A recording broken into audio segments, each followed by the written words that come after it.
So hello everyone, we were studying thermodynamics of materials and till now we have studied about solutions. Not completely, but we have just jumped into the topic. Now we said that solutions are of two types, physical mixtures and chemical mixtures. And in physical mixtures we said that they just stay there, components just stay there, there will not be any sort of interaction. And the chemical mixtures we said that there will be some sort of interaction and chemical mixtures are of many types. And we just touched on the topic that there is a mixture named ideal mixture and the G system for this ideal mixture will be XAGA plus XBGB, which is nothing but the physical mix part, plus there will be some mixing energy. So this is due to mixing, due to interaction when the particles are mixed. And this G mix was then said is delta H mix minus T delta S mix, and this delta H mix is nothing but 0.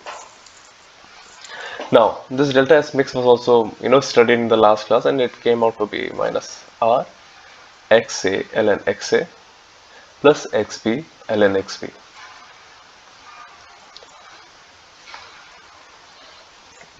Now I will just take a detour. Just keep these things that we have studied in mind. I'll try to explain solution model. And till now we studied that our goal was to find G system for mixing.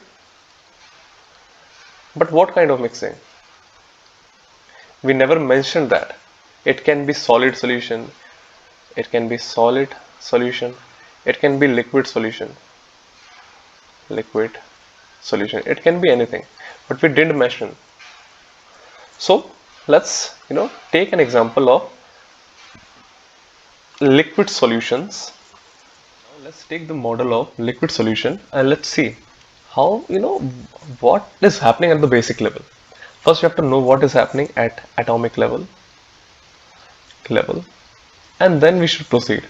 Yeah, we have studied this all right, but let's see what is happening, and then only we'll move forward to the next type of solution, that is non-ideal.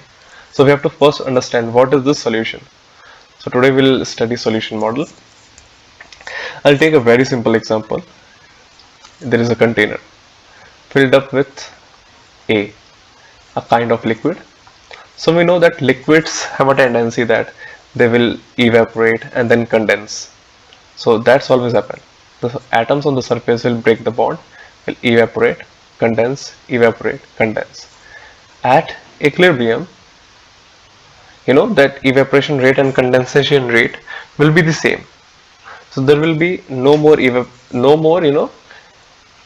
net change in the atoms on the surface, because evaporation means the atoms on the surface are breaking the bonds and going up. So at equilibrium the number of atoms on the surface will be same, and what else will be the same? The pressure. Remember, there is evaporation, so the gases will fill up the space and will exert some pressure. At equilibrium this pressure will be constant, and that pressure, what we say, we label that as PA0.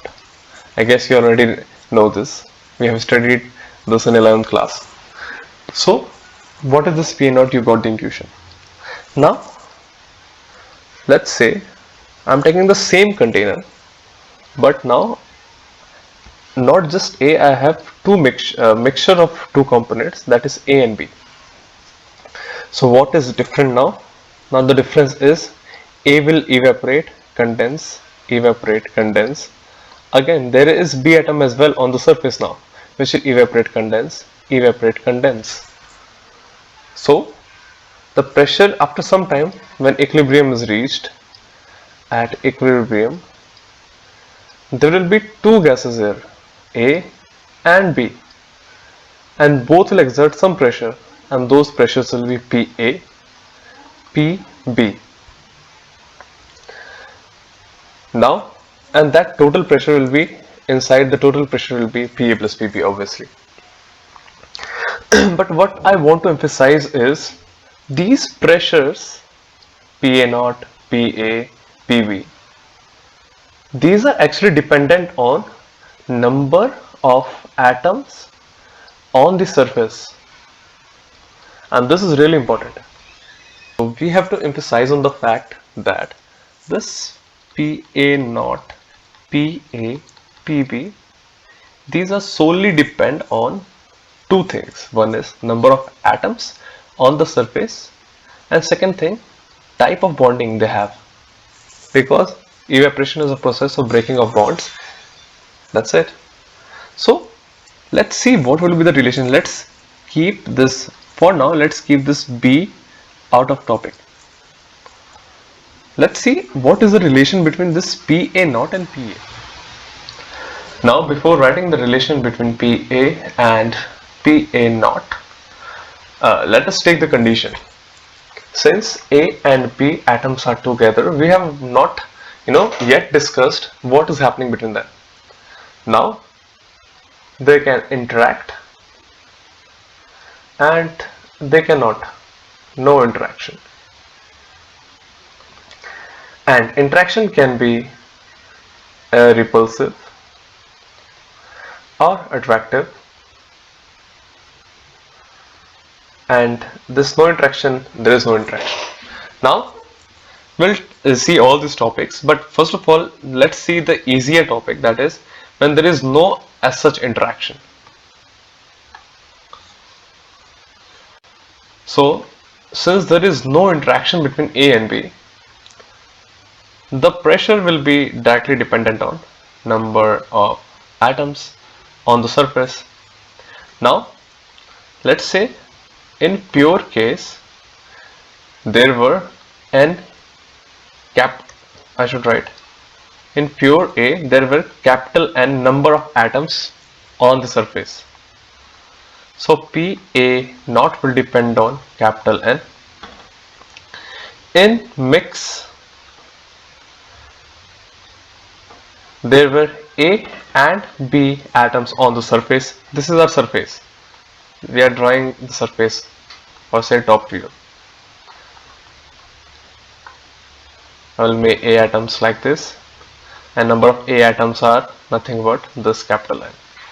Now here are A and B, so I'll make some A and some B, and some B will be this green.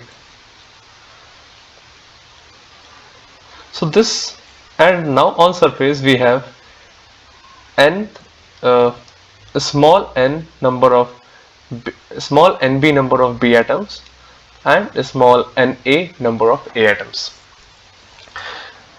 Now this pressure of A will depend on what? Na, number of A atoms on the surface. Now I'm taking a big assumption here. The assumption is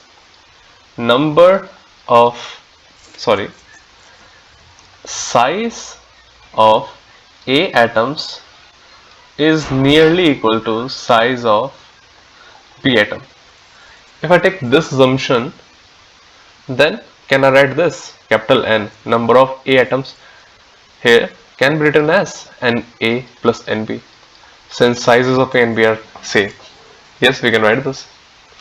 So, but just taking this assumption, we have written this, and actually this assumption is not far from the ideal case, because since atoms differ in just angstrom in size, so the number difference between this capital N and this Na plus Nb will not be that much.